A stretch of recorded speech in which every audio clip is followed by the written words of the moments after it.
लदी कफ़ा वसलामुन अला इबादिहिल्लज़ीना इस्तफ़ा अम्मा बाद। मैं क्या हूँ?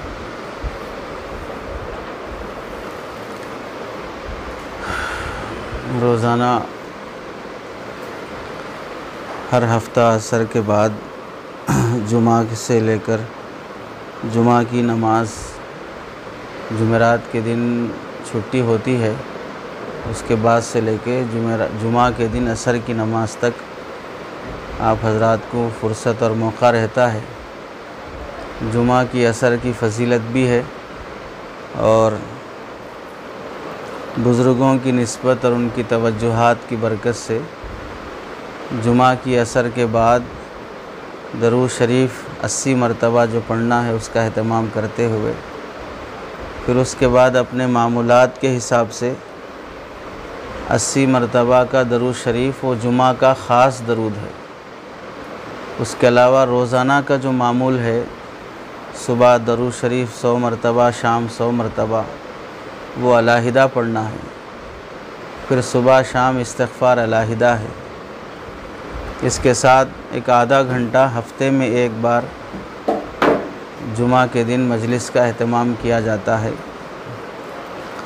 आज जो बात अर्ज़ की जाएगी तसव्वुफ़ और सुलूक में, तज़किये में बहुत ज़्यादा अहमियत रखने वाली जो बात है वो है अदब और सलीक़ामंदी। इस रास्ते में अदब की बहुत अहमियत है।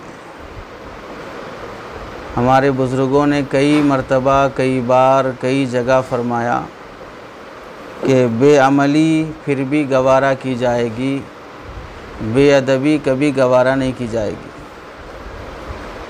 बेअमल इंसान फिर भी कुछ ना कुछ पा सकता है, लेकिन बेअदब इंसान कुछ नहीं पा सकता। अब इस सिलसिले में हम पहली बात ये समझें, अदब किस चीज़ का नाम है? अदब कहते हैं कि आदमी रहन सहन में, मेल जोल में, शब व रोज़ में ऐसी ज़िंदगी गुजारना कि उसकी वजह से दूसरों को राहत पहुँचे, तकलीफ़ ना पहुँचे, इसे कहते हैं अदब। अदब वाली ज़िंदगी का मतलब है मेरा बोलना, मेरा बैठना, मेरा उठना, मेरा कपड़े पहनना, मेरा चलना, मेरा किसी से बात करना, ये सब ऐसा हो कि मेरी वजह से दूसरे को राहत पहुँचे, तकलीफ़ ना पहुँचे, इसे अदब कहते हैं। अब अगर ये चीज़ हम समझें कि हम में से हर शख्स की ज़िंदगी ऐसी हो, हर शख्स सुबह से शाम तक ऐसा सोचता हो कि मेरी वजह से दूसरे को राहत पहुँचे, तकलीफ़ ना पहुँचे, तो मुआशरा कितने सुकून से ज़िंदगी गुजार सकता है।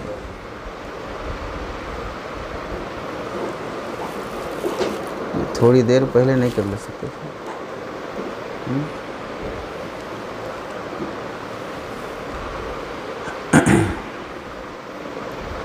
हर शख्स ये सोचे कि मेरी वजह से दूसरे को राहत पहुँचे, तकलीफ़ ना पहुँचे, तो फिर एक दूसरे से न शिकायत रहेगी, एक दूसरे से न गिला शिकवा रहेगा, एक दूसरे से न कोई झगड़ा होगा, एक दूसरे की न गीबत होगी, एक दूसरे की न आइबजोई होगी।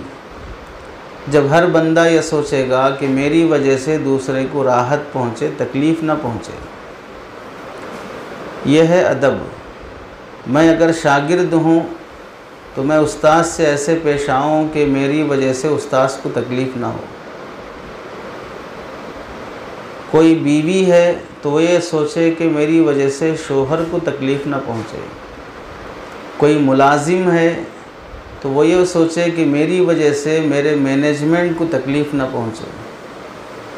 कोई बेटा है तो उसकी ज़िम्मेदारी है कि मेरी वजह से मेरे माँ बाप को तकलीफ़ ना पहुँचे। कोई पड़ोसी है तो अपने पड़ोसन के मुतालिक सोचे, पड़ोसी के, कि मेरी वजह से तकलीफ़ ना पहुँचे। मुसल्ली है तो बाजू नमाज़ पढ़ने वाले मुसल्ली को तकलीफ़ ना पहुँचे। हर फर्द अपने दायरे में ये सोचना शुरू करे कि मेरी वजह से किसी को तकलीफ़ ना हो बल्कि राहत हो, तो ये उसके बाअदब और सलीक़ामंद ज़िंदगी गुजारने की अलामत है। हमारा तो हाल ये है कि हमारी वजह से दूसरे को कितनी तकलीफ़ पहुंचती है ये कम सोचते हैं, बल्कि सोचते ये ज़्यादा हैं कि दूसरों से मुझे कितनी तकलीफ़ पहुंच रही है। इसके गाड़ी पार्किंग करने से मुझे कितनी तकलीफ़ हो रही है, इसके आने जाने से मुझे कितनी तकलीफ़ हो रही है, इसके रहन सहन से मुझे कितनी तकलीफ़ हो रही है।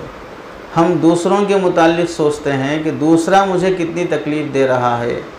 हम ये नहीं सोचते कि हम दूसरों को कितनी तकलीफ़ दे रहे हैं या हमारी वजह से दूसरों को कितनी राहत मिल रही है। दूसरी बात जो हमें समझना है, मुसलमान कौम और दूसरी कौमों में जो बुनियादी फ़र्क हैं उनमें से एक बड़ा फ़र्क ये भी है कि मुसलमानों ने मज़हब भी इस्लाम से लिया है, इबादत भी इस्लाम से ली है, रहन सहन ज़िंदगी गुजारने का तौर तरीक़ा भी इस्लाम से ही लिया है। दूसरी कौमों ने इबादत का तरीक़ा तो अपने मज़हब से लिया, लेकिन रहन सहन का तरीक़ा दूसरी कौमों से लिया।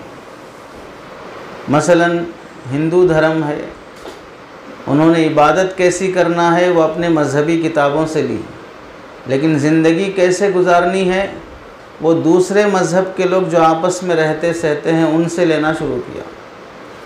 ईसाई लोग हैं, इबादत कैसे करनी चाहिए अपनी इंजील से ली है, लेकिन रहन सहन कैसा होना चाहिए वो रोमन एम्पायर की हुकूमत से, उस ज़माने के मुल्क रूम की तहज़ीब उन्होंने ली है।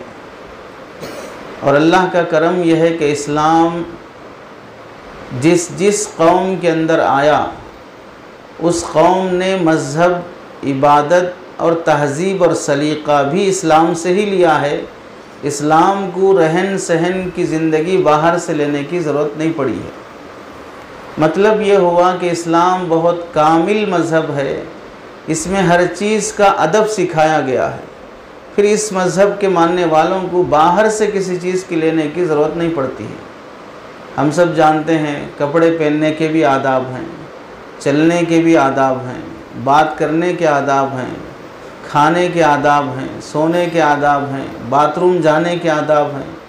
हत्ता कि कुफ़ार मक्का ने हज़रत सलमान फ़ारसी रज़ी अल्लाह तआला अन्हु से ज़िक्र किया बतौर तहक़ीर के कि तुम्हारे नबी तो बाथरूम में क़ज़ाए हाजत करने के बाद धोना कैसा है वो भी सिखाते हैं। बड़ी ताज्जुब की बात है।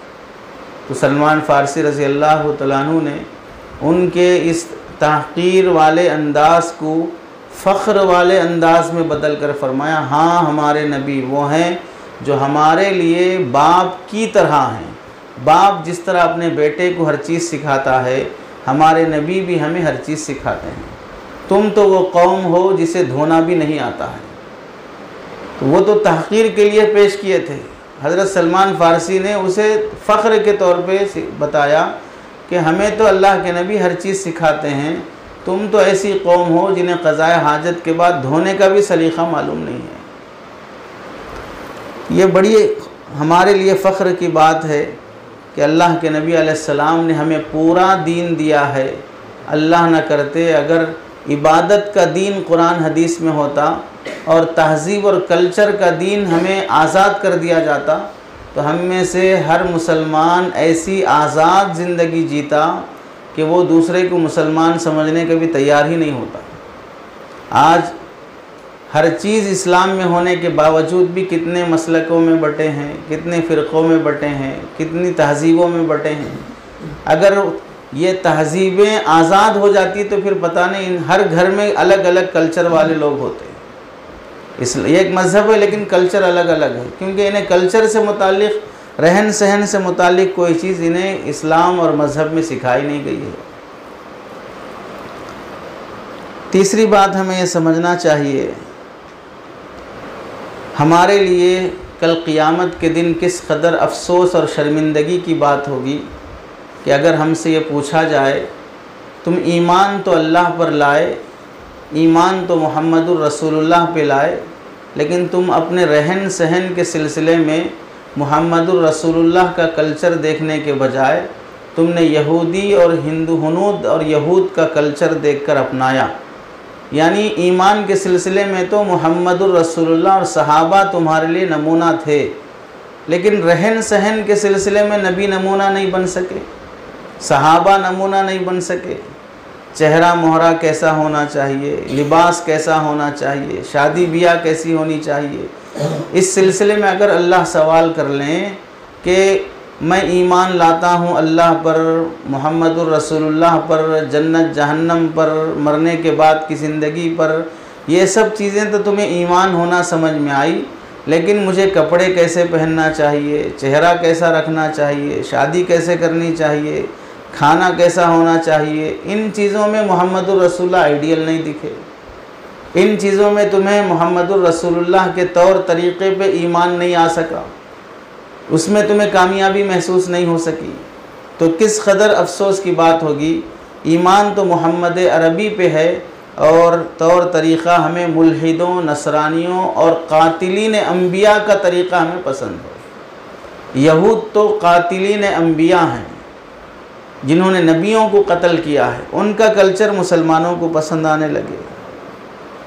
और उससे बड़े अफसोस की बात ये होगी कि हमें कल्चर यहूदियों का या हुनूद का पसंद आने के साथ साथ नबी करीम सल्लल्लाहु अलैहि वसल्लम की सुन्नतों वाली ज़िंदगी हमें हकीर लगने लगी। एक है एक चीज़ पसंद करना, दूसरी चीज़ को पसंद करते नहीं करते खामोश हो जाना। अगर किसी के अंदर इतनी गिरावट पैदा हो जाए कि वो यहूदियों को और हिंदुओं को पसंद करता हो कल्चर और तहज़ीब के लिहाज से, और नबी करीम सल्लल्लाहु अलैहि वसल्लम की तहज़ीब और रहन सहन को नापसंद करता हो, हकीर समझता हो, उसको अपनाने में अपने लिए सरासर बेवकूफ़ी समझता हो कि ऐसा रहने वाले लोग अक्लमंद नहीं होते हैं, ऐसा चलने वाले लोग अक्लमंद नहीं होते हैं, ये तो ज़माने के हालात से वाकिफ़ नहीं है, ये नादान और बेवकूफ़ हैं। तो फिर उसके लिए किस कदर अल्लाह के नबी अलैहिस्सलाम से दूरी की अलामत है कि उसे क्या नबी की शफ़ाअत मिलेगी और क्या नबी के हाथों से जाम कौसर मिलेगा जो नबी के तरीक़े को नापसंद करना शुरू कर दे और ये समझने लगे कि दुनिया वालों की नज़र में इज़्ज़त और दुनिया वालों की नज़र में रिफ़ात और अज़मत तभी हासिल होगी जब हम नबी के तरीक़े से हटकर ज़िंदगी गुजारेंगे, यहूदियों के और हुनूद के तरीक़े में हम ज़िंदगी गुजारेंगे, तभी हमें इज़्ज़त मिलेगी। अल्लाह के नबी अलैहिस्सलाम का तौर तरीक़ा रहन सहन का कैसा था, बाज़ अहादीस में अगरचे कि इसमें कलाम है, एक हदीस में आता है अद्दबनी रब्बी फ़अहसन तअदीबी, कि अल्लाह ताला ने मुझे अदब सिखाया और बेहतरीन अदब सिखाया। ये हदीस अगर लफ्ज़न साबित ना भी हो, माना और मकसूद के लिहाज से अम्बिया की तरबियत कोई आम इंसान या फ़रिश्ता नहीं करते हैं, अम्बिया की तरबियत बराह रास्त अल्लाह रब्बुल इज़्ज़त करते हैं। तो अल्लाह रब्बुल इज़्ज़त ने हमारे नबी की तरबियत फ़रमाई, ज़िंदगी गुजारने का सलीक़ा सिखाया। तो रसूलुल्लाह सल्लल्लाहु अलैहि वसल्लम जब नबी को जब अल्लाह कोई सलीक़ा और तरबियत दे और रहन सहन सिखाए तो फिर उनके रहन सहन का, ज़िंदगी गुजारने का तौर तरीक़े का आलम कैसा होगा। और एक हदीस में आता है जो अमल भी अदब से खाली होता है दर हकीकत वो अमल हुस्न व जमाल से खाली हो जाता है। जिस इंसान के अंदर से अदब और सलीक़ा ख़त्म हो जाए, मैं छोटा हूँ बड़े से कैसे पेश आऊँ, मैं बेटा हूँ बाप से कैसे पेश आऊँ, मैं आम आदमी हूँ किसी आलिम से कैसे पेश आऊँ, मैं मुसल्ली हूँ इमाम से कैसे पेश आऊँ, मैं शागिर्द हूँ उस्ताद से कैसे पेश आऊँ। हर शख्स अपने सामने वाले से उसके मकाम मर्तबे के लिहाज से पेश आने में कोताही करेगा तो सामने वाले को वो शख्स अच्छा नहीं लगेगा। मैं किसी से सलीक़े से बात करना चाहिए, लेकिन बात नहीं कर रहा हूँ। अगर मैं बदसलीक़गी के साथ बात करूँगा, सामने वाला मुझे पसंद नहीं करेगा, मुझसे घिन और नफ़रत करेगा। तो यही चीज़ हुई कि जिस इंसान के अंदर से अदब ख़त्म हो गया, उसके अंदर से हुस्न ख़त्म हो जाता है, लोग उसे चाहना छोड़ देते हैं, उससे नफ़रत पैदा हो जाती है। एक बात मैं किसी को अच्छे अंदाज से भी बोल सकता हूँ, वही बात मैं गुस्से और झिड़कीले और हिकारत वाले अंदाज से भी कह सकता हूँ। अगर मैं अच्छे अंदाज से बोला तो सामने वाला मुझे पसंद करेगा, और अगर मैं झिड़के हुए और गुस्से वाले अंदाज से बोलूँगा, सामने वाला पसंद नहीं करेगा। तो अदब वो चीज़ है कि जिसके अंदर आता है तो वो इंसान का महबूब बन जाता है। बेअदब वो शख्स है, जब वो किसी की ज़िंदगी में आता है, बेअदबी आ जाती है, तो फिर वो लोगों की नज़र में मबगूज़ बन जाता है, बुरा इंसान बन जाता है। चुनांचे हम सब की ज़िंदगी के आमाल में अल्लाह ताला जो देखना चाहते हैं, सिर्फ बाअमल मुसलमान देखना नहीं है, बाअमल होने के साथ साथ हुस्न अमल भी अल्लाह देखना चाहते हैं। चुनांचे कुरान मजीद में अल्लाह ताला ने फरमाया, खलक़ल मौत वल हयात लियब्लुवकुम अय्युकुम अहसनु अमला। अल्लाह ने ज़िंदगी और मौत बनाई है ताकि ये आज़मा सकें तुम में से कौन अच्छा काम करके आता है। ज़्यादा काम मकसूद नहीं है, रोज़ाना 200 रकात नफिल नमाज पढ़ना ज़रूरत नहीं है। 2 रकात भी जो पढ़ते हो ढंग से पढ़ो, बस फजर की 2 रकात भी सलीक़े से हो, सुन्नत के मुताबिक हो। तो अल्लाह ताला अमल का हुस्न देखना चाहते हैं, अमल की कसरत देखना नहीं चाहते हैं। कितना ज़्यादा खैरात 10 रुपये ही दिया है, लेकिन कितनी अच्छी नीयत से दिया है, कितने इखलास के साथ दिया है। 10 लाख रुपए दिया है, लेकिन नीयत कैसी है, देने का अंदाज़ कैसा है, अल्लाह तरीक़ा भी देखते हैं। कसरत आमाल की बनिस्बत अल्लाह के नज़दीक हुस्न आमाल ज़्यादा महबूब है। तो इसलिए हमें कोशिश करना चाहिए कि हमारे हर अमल में अदब झलके, हर अमल से ऐसा लगे कि इंसान बंदा है, नौकर है, ग़ुलाम है, हर हाल में अल्लाह को हाजिर नाजिर समझकर, अल्लाह को मुस्तहज़र समझकर कर रहा है, वो छलकना चाहिए हमारे रहन सहन से। किसी ने एक रिवायत में आता है, अद्दीनु कुल्लुहु अदबु, दीन सारा का सारा अदब का नाम है। यानी दीन का हर काम अदब से करना चाहिए, बेअदबी के साथ कोई काम दीन शुमार नहीं होता है। जिसको अदब की तौफीक नसीब हो जाती है, उसे दुनिया की सआदतें मिल जाती हैं। जो अदब से महरूम हो जाता है, उसके हक़ में शकावत और बदबख्ती मुक़द्दर हो जाती है। उसे अगर सादे अंदाज में कहा जाए, बाअदब बानसीब, बेअदब बेनसीब, बाअदब बानसीब, बेअदब बेनसीब। अदब के सिलसिले में उलमा ने कितनी बेहतरीन बातें हमको समझाई हैं। किसी ने एक बड़ी अच्छी बात कही, अल अदबु जुन्नतुन लिन्नास, अदब इंसानों के लिए ढाल है। अगर हर इंसान अपने दायरे में बाअदब बनेगा तो दूसरों को तकलीफ़ पहुंचाने से बच जाएगा और दूसरों की तकलीफ़ से भी बच जाएगा। और एक किसी ने कहा, ला मीरास कल अदबी, अदब जैसी कोई प्रॉपर्टी नहीं है। अदब एक प्रॉपर्टी है जिसे लोग ज़मीन और घर जायदाद को प्रॉपर्टी समझते हैं। अदब भी एक बहुत बड़ी प्रॉपर्टी है, जिसे मिलती है वो शख्स मालदार हो जाता है, लोगों का महबूब बन जाता है। चुनांचे हज़रत उमर रज़ी अल्लाह तआला अन्हु फरमाते थे, पहले अदब सीखो उसके बाद इल्म सीखो, पहले अदब सीखो उसके बाद इल्म सीखो। इल्म तो आ गया लेकिन अदब और सलीक़ा नहीं आया, वह इल्म नफ़ा बख्श नहीं रहेगा बल्कि नुकसान पहुंचा देगा। लोग उस इल्म से फ़ायदा नहीं उठाएंगे जिस आलिम के अंदर बेअदबी और गुस्ताखी देखते हैं, सामने वाले की हिकारत देखते हैं। हज़रत अली रज़ी अल्लाह तआला अन्हु फरमाया करते थे, हर चीज़ की कोई ना कोई कीमत होती है। इंसान की कीमत 2 चीज़ों से बढ़ती है, एक इंसान के अंदर इल्म इलाही हो, दूसरा इंसान के अंदर अदब हो। इन 2 चीज़ों से इंसान की कीमत बढ़ जाती है।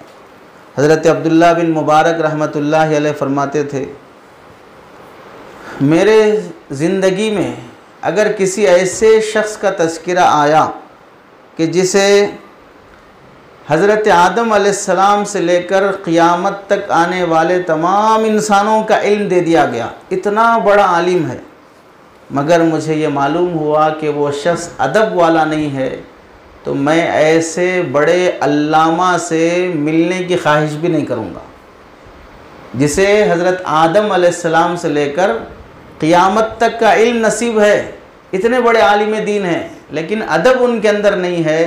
तो मुझे ऐसे आलिम से मिलने का शौक़ भी नहीं होगा और मुलाकात ना होने पर कोई अफसोस भी नहीं होगा। और मुझे मालूम हुआ ऐसे आदमी के बारे में कि उसे इल्म थोड़ा ही नसीब है, लेकिन ज़िंदगी में वो बहुत बाअदब गुज़रा है, तो उसकी मुलाकात ना होने का मुझे ज़िंदगी भर अफसोस रहेगा कि मैं ऐसे बाअदब इंसान से मुलाकात नहीं कर सका। पता क्या चला, अल्लामा बनने से भी ज़्यादा फ़िक्र आदमी को बाअदब बनने की कोशिश करना चाहिए। हज़रत मखलद बिन हुसैन रहमतुल्लाह अलैह फरमाते हैं, हम ज़्यादा कुरान ज़्यादा हदीस पढ़ने के मुकाबले में ज़्यादा अदब सीखने के मोहताज हैं। ज़्यादा कुरान ज़्यादा हदीस से सवाब मिलता है, लेकिन बेअदब बन जाने से पढ़ा हुआ सवाब भी गारत हो जाता है। तो कसबे आमाल से ज़्यादा हिफाजत आमाल की कोशिश, पैसा कमाने से ज़्यादा पैसा बचाने की कोशिश, आमाल करने से ज़्यादा आमाल की हिफाजत की कोशिश, ये अक्लमंदी है। ये कौन सी नादानी, किस कदर नादानी की बात है। तहज्जुद पढ़े नींद कुर्बान करके, फिर सुबह में किसी से बदतमीज़ी से गुफ्तगू करके तहज्जुद का सवाब गारत कर लिया। अवाबिन पढ़ा 20-20 रकात एहतमाम से, मशक्क़त से, उसमें आधा पारा एक पारा तिलावत भी किया, लेकिन किसी की गीबत करके किसी को तकलीफ़ पहुंचा के उन नफिलों का भी सवाब गारत कर लिया। तो हज़रत मखलद बिन हुसैन फरमाते हैं, कसरत आमाल से ज़्यादा हिफाजत आमाल की कोशिश करो, और हिफाजत आमाल अदब से होता है। बेअदबी से चूँकि दूसरों को तकलीफ़ होती है, आपके इस बैठने से, आपके इस चलने से, आपके इस तबसरे से, आपके इस कमेंट से, लोगों का आजकल रिवाज भी है कमेंट करना, किसी मौलाना के बयान पर, किसी की बात पर कैसा कमेंट करना चाहिए, सही है कि गलत है, मैं करने के काबिल हूँ कि नहीं हूँ, मेरा नॉलेज इतना है कि नहीं है, इससे कोई ताल्लुक़ नहीं है। जो धड़ल्ले से आया कर दिया, उससे सामने वाले मौलाना को तकलीफ़ हो गई, सही बात की गलत पैराए में बयान ले लिया। तो ये कमेंट करना भी एक तबसरा है, मुझे ज़रूरत है कि नहीं है वो सोचना चाहिए। तो तकलीफ़ से बचना और बचाना ये बहुत बड़ी ज़िम्मेदारी है। और फ़क़ी अबुल लैस रहमतुल्लाह अलैह कितनी बड़ी बात फरमाते हैं, इस्लाम के 5 किले हैं जिनमें अगर मुसलमान बंद रहता है तो शैतान से महफूज रहता है। पहला किला है यकीन का, दूसरा किला है इखलास का कि अल्लाह की ज़ात पे यकीन रखो, सब अच्छा हो जाएगा। दूसरा, जो करते हो इखलास से करो। तीसरा किला है फ़राइज़ ना छोड़ो, जो चीज़ें फ़र्ज़ हैं उनको पाबंदी से बजा लाओ। चौथा है सुन्नतों को मुकम्मल तरीक़े से अदा करने की कोशिश करो।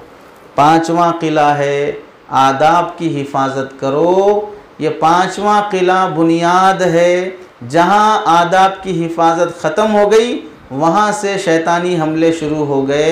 जहाँ आदाब की पाबंदी शुरू हुई उस वक्त तक शैतान मुसलमान को गुमराह करने से मायूस रहता है, जब तक इंसान अदब का पाबंद रहता है।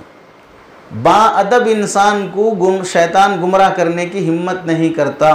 जब इंसान बेअदब हो जाता है, बड़े से बड़े आलिम के बारे में भी तबसरा शुरू कर दिया, नामुनासिब जुमले कहना शुरू कर दिया, पता चला बेअदब बन गया है। बुज़ुर्गों के बारे में, अल्लाह वालों के बारे में भी नामुनासिब कमेंट करना शुरू कर दिया, पता चला बेअदब हो गया है। ऐसे ही बीवी अपने शोहर के बारे में ज़ुबान दराजी शुरू कर दी, बेअदब बन गई है। नौबत अब तलाक़ तक आ सकती है, नौबत झगड़े तक आ सकती है, नौबत पुलिस स्टेशन कोर्ट कचहरी तक आ सकती है। बेअदबी से किसी की शान में भी जुमले कसना शुरू कर दिया, वहाँ से शैतानी हमले शुरू हो जाते हैं। अदब के लिए ज़रूरी नहीं है कि सामने हों, गाइबाना भी अदब होता है। चुनांचे हज़रत अबू हनीफ़ा रहमतुल्लाह अलैह अपने घर में लेटते हुए भी इस बात का लिहाज रखते थे कि जिस सिमत में मेरे उस्ताद का घर आता है उस सिमत में मैं पैर फैला कर ना बैठूं, क्योंकि इधर मेरे उस्ताद का घर पड़ता है। तो अदब के लिए जिसका अदब किया जाना है वो सामने होना ज़रूरी नहीं है। हमारे पास आजमियों में ये बात मलहूज़ रखी जाती है कि काबतुल्लाह की तरफ पैर फैलाकर ना बैठना है ना लेटना है। काबा हमारे सामने नहीं है, हज़ारों किलोमीटर दूर है, लेकिन पैर यहाँ नहीं फैलाना है। पता क्या चला, जिसका अदब किया जाता है वो सामने दिखना ज़रूरी नहीं है, ना भी दिखे फिर भी अदब उसका ज़रूरी है, ना भी दिखे फिर भी अदब ज़रूरी है। ऐसे ही जो मौना हमारे सामने नहीं है, जो शख्सियत हमारे सामने नहीं है, अब तो मौजूद नहीं, इस वास्ते हम उनके बारे में जैसा चाहे वैसा बोल सकते हैं, ये बेअदबी में ही शामिल है। अदब के लिए आदमी का मुखातब होना ज़रूरी नहीं है, गायब का भी अदब ज़रूरी होता है। चुनांचे जैसे ही आदाब की रियायत ख़त्म हो जाती है, शैतान सुन्नतों पर हमला करता है कि सुन्नतें ख़त्म। जब सुन्नतों में हल्कापन आ जाएगा तो फिर फ़राइज़ ख़त्म, फ़राइज़ में जब हल्कापन आ जाएगा तो फिर आखिर में ईमान पर हमला शुरू हो जाता है। इस वास्ते ईमान की हिफाजत होनी है तो आदाब की हिफाजत ज़रूरी है। हज़रत शेख अब्दुल कादिर जिलानी रहमतुल्लाह अलैह फरमाते हैं, हमें लिख के रख लेना चाहिए ऐसे बुज़ुर्गों की ये बातें जिन्होंने सालों तजुर्बों के बाद कलामुल मुलूकी मुलूकुल कलामी, बड़ों की बात भी बातों की बड़ी होती है, बड़ी बात होती है। चुनांचे क्या फरमाते हैं, बेअदब इंसान खालिक की नज़र में भी और मखलूक की नज़र में भी मातूब भी होता है और मग़ज़ूब भी होता है। बेअदब इंसान खालिक की नज़र में भी और मखलूक की नज़र में भी मातूब भी होता है और मग़ज़ूब भी होता है। लोग उससे नफ़रत भी करते हैं, उस पर गुस्सा भी करते हैं, लोग उससे उसकी अच्छाई को भी पसंद नहीं करते जो इंसान बेअदब बन जाता है। हज़रत मोहम्मद अली हिजूरी रहमतुल्लाह अलैह फरमाते हैं अपनी किताब कश्फुल महजूब में क्या लिखा है कि अदब छोड़ देने वाला दरअसल वो मुहम्मदुर रसूलुल्लाह सल्लल्लाहु अलैहि वसल्लम के अखलाक को अपनाना नहीं चाहता है। इस वास्ते कि मुहम्मदुर रसूलुल्लाह सल्लल्लाहु अलैहि वसल्लम के अखलाक पूरे के पूरे अदब पर मुश्तमिल हैं। अब जो अदब अपनाना नहीं चाहता है गोया कि वह अखलाक मुहम्मदी को अपनाना नहीं चाहता है। हज़रत रुवैम रहमतुल्लाह अलैह ने अबू अब्दुल्ला बिन हफ़ीफ़ रहमतुल्लाह अलैह से फ़रमाया, या बुनैया इजअल अमलक मिल्हन व अदबक दक़ीक़न, ऐ इस्तक्सिर मिनल अदबी हत्ता तकून निस्बतुद दक़ीक़ इलल मिल्ह। क्या बेहतरीन नसीहत फरमाई, बेटे अमल और अदब दोनों का मुवाजना करो। अमल को नमक के बराबर रखो, अदब को आटे के बराबर रखो। आदमी रोटी डालने के लिए आटा जब कलाता है तो आटा ज़्यादा होता है, नमक कम होता है। तो फरमाते हैं आटा ज़्यादा है तो आटा जिस तरह ज़्यादा होता है अदब इसी तरह ज़्यादा रहे, नमक जिस तरह कम होता है अमल भी इस तरह कम रहे, कोई मसला नहीं होगा। अदब ज़्यादा करने की कोशिश करो, अमल चाहे कम ही क्यों ना हो। अमल ज़्यादा कर लिया लेकिन अदब ज़िंदगी में नहीं रहा तो फिर ये अमल तुम्हें कोई काम आने वाला नहीं होगा। बेअदबी के नतीजे वो अमल भी ज़ाय हो जाएगा। कसरत अमल से ज़्यादा कसरत अदब की कोशिश करो। चुनांचे एक शायर कहता है, अद्दिबुन नफ्स अय्युहल अस्हाबु तुरुकुल इश्क़ कुल्लुहा आदाबु। ऐ दोस्तों अपने आप को आदाब सिखाओ, इसलिए कि इश्क़ के सब तरीक़े अदब ही अदब हैं। अल्लाह का इश्क़ होना है तो अल्लाह का अदब सीखो पहले, रसूलुल्लाह का इश्क़ होना है तो रसूलुल्लाह का अदब सीखो पहले, कुरान से इश्क़ होना है तो कुरान का अदब सीखो पहले। ऐसे ही उलमा की मोहब्बत होनी है तो उलमा का अदब सीखो पहले, औलिया अल्लाह की मोहब्बत होनी है तो उनका अदब सीखो पहले। जिसकी मोहब्बत चाहते हो उसका अदब करना पहले सीखो। बेअदब को नेक लोगों की मोहब्बत हासिल नहीं होती है। चुनांचे इसी को उर्दू में किसी ने कहा, खामोश ए दिल भरी महफिल में चिल्लाना नहीं अच्छा, खामोश ए दिल भरी महफिल में चिल्लाना नहीं अच्छा, अदब पहला करीना है मोहब्बत के करीनों में, अदब पहला करीना है मोहब्बत के करीनों में। जिस इंसान को जिस शख्सियत से मोहब्बत करना हो पहले उसका अदब सीखना चाहिए। उस्ताद का की मोहब्बत चाहिए तो उस्ताद का अदब करना है, किताब से इश्क है तो किताब का अदब ज़रूरी है, मस्जिद से मोहब्बत है तो मस्जिद का अदब ज़रूरी है।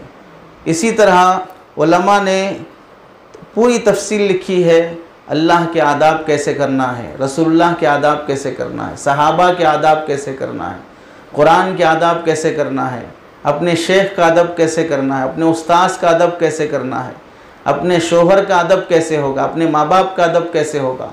हर शख्स से मुताल्लिक़ जो जो हुकूक़ हैं उन हुकूक़ के आदाब उलमा ने सिखाए हैं। अल्लाह से दुआ है कि अल्लाह ताला हमको बाअदब बनाए और जिन जिन से मुताल्लिक़ा हुकूक़ हैं उन सब के हुकूक़ को अदब के साथ अदा करना, बाअदब इंसान बनना आसान फरमाए। आमीन व आखिर दावाना अनिल हम्दुलिल्लाहि रब्बिल आलमीन।